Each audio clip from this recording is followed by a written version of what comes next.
দেখুন, প্রথমেই বলে নেই যে 2006 থেকে 2014 এই 8 বছরে মনরেগা ইউপিএ সরকার টাকা দিয়েছে বাংলায় 14,500 কোটি টাকা।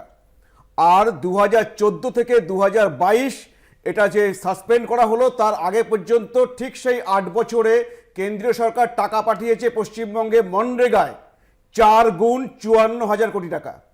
শুধু তাই নয়, এবার আপনি যদি দিন দেখেন যে ওই 8 বছরে দিন হয়েছিল 111 কোটি ম্যান ওয়ার্ক ডেজ, আর এই 8 বছরে হয়েছে 240 কোটি ম্যান ওয়ার্ক ডেজ।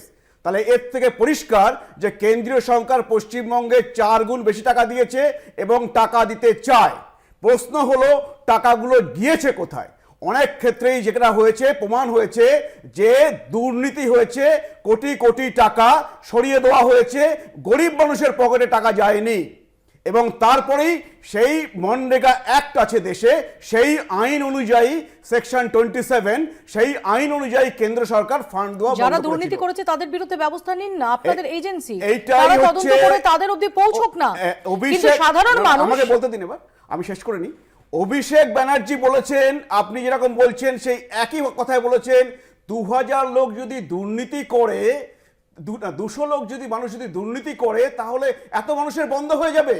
আজ পর্যন্ত উনি কি 200 মানুষের মধ্যে 2 জন মানুষকে কোনো শাস্তি দিয়েছেন বা ধরেছেন?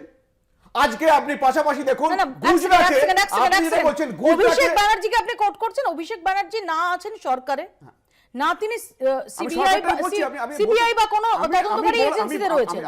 আমি ওই উত্তরগুলো সব দিয়ে দিচ্ছি আপনাকে। এইবার গুজরাটে দেখুন পাশাপাশি এই মনরেগাতে দুর্নীতি হয়েছে, সেখানে গুজরাট সরকার মিনিস্টারের ছেলেকে জেলে পাঠিয়েছে। কিন্তু সেখানে কি টাকা দেওয়া বন্ধ হয়েছে? এইখানে এইটা এই এক্স্যাক্টলি মাই পয়েন্ট, সেখানে টাকা দেওয়া বন্ধ হয়েছে। এইটাই তো আপনি ঠিক কথা বলেছেন যে যদি সেই দুর্নীতিবাজরা থেকে যায়, টাকা পাঠালে আবার তো পকেটে যাবে। আর সেই দুর্নীতিবাজরা যদি জেলে যায়, শাস্তি হয়, পরবর্তীকালে আর কেউ চুরির কথা ভাববে না। সেই জন্য শাস্তি দরকার।